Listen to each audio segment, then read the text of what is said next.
চেগুনবাৰী চাহবাগিচাৰ কলঘৰত তলা ওলমালে মাৰ্ঘেৰিটা পৌৰসভাই 4 লক্ষাধিক অনাদায়ৰ পৌৰকৰ দীৰ্ঘদিনে পৌৰসভা কৰ নিদিয়াৰ পৰিপ্ৰেক্ষিতত আজি মাৰ্ঘেৰিটা পৌৰসভাই মাৰ্ঘেৰিটা নগৰৰ মাজমজিয়াস্থিত চেগুনবাৰী চাহবাগিচাৰ কলঘৰত তলা লগাই দিয়ে 2018 চনৰ পৰা চেগুনবাৰী চাহবাগিচাৰ কলঘৰে বিভিন্ন অজুহাত দেখুৱাই কৰ দিয়াৰ পৰা বিৰত আছে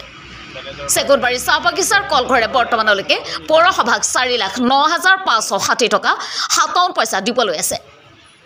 আজি কাৰ্যবাহী দণ্ডাধীশৰ উপস্থিতিত পৌৰসভাই কলঘৰটো তলা লগাই দিয়ে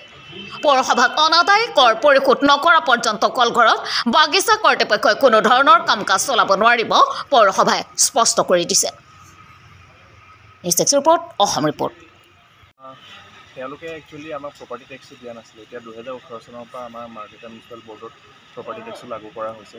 তেওঁলোকলে বহুতবাৰ নটিচ পঠিওৱা হ'ল কিন্তু তেওঁলোকে নটিচৰ একো উত্তৰ নিদিয়ে তেওঁলোকে যদি টেক্স দিব পৰা নাই কিয় দিব পৰা নাই সেইটোও একো উত্তৰ নিদিয়ে চ' ফাইনেলি আমি 31 তাৰিখৰ দিনা ফাইনেল নটিচ এখন আমি পঠালোঁ ষ্টেটিং ডেট যদি তেওঁলোকে যদি এইটো কৰিব নোৱাৰে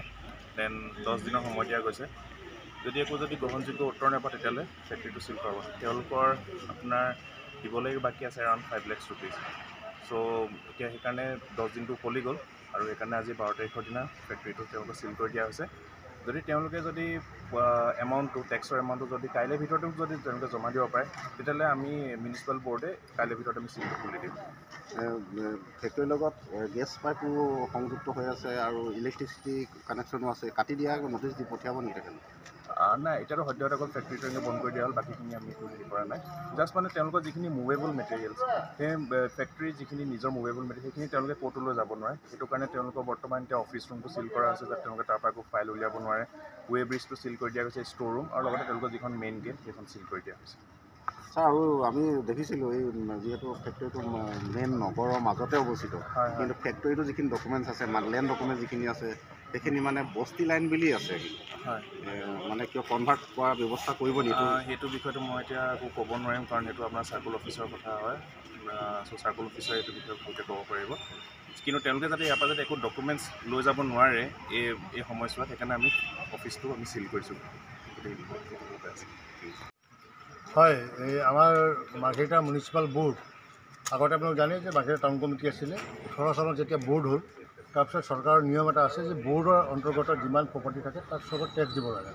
সেই হিচাপে আমি ইয়াত এছেছমেণ্ট কৰি পেলাই তেওঁলোকক ডিমাণ্ড দিয়া হ'ল 2018 চনত আৰু তেতিয়াৰ পৰা তেওঁ বিভিন্ন অজুহাত দেখুৱাই পেলাই টেক্সটো দিয়া নাছিলে আজি 6 মাহমান আগতে মই তেখেতৰ লগত ব্যক্তিগতভাৱে বহি পেলাই তেওঁৰ লগত আলোচনা মিলিত হ'লোঁ তেওঁ ক'লে যে আমাৰ এছেছমেণ্টটো ভুলকৈ হৈছে তাৰপিছত তেওঁলোকৰ ৰিপ্ৰেজেণ্টেটিভ আমাৰ ইঞ্জিনিয়াৰ মিলি পেলাই ৰিএছেছমেণ্ট কৰিলে ৰিএছেছমেণ্ট কৰি পেলাই তেওঁক ডিমাণ্ডটো দিয়া হ'ল সেই ডিমাণ্ডটো তেওঁক দিবলৈ নিদিলে ফলত লাষ্ট আমি যোৱা 1 তাৰিখে এটা নটিচ দিলোঁ যে 10 দিনৰ ভিতৰত যদি পইচাটো নিদিয়ে আমি বিহিত ব্যৱস্থা গ্ৰহণ কৰিম আৰু সেই হিচাপে আমি কপিটো আমি কেছটো চিভিল এডমিনিষ্ট্ৰেটক চমজাই দিওঁ কাৰণ আজিকালি 15 ফাইনেন্স কমিশ্যন যিটো মেণ্ডেট আছে আমি টেক্স কাৰেকশ্যন কৰিব নোৱাৰিলে 15 ফাইনেন্সৰ হেৰিটো পইচাটো নাপাওঁ আমি তো তাৰ কাৰণে আমি এইটো কৰিবলৈ বাধ্য হ'লোঁ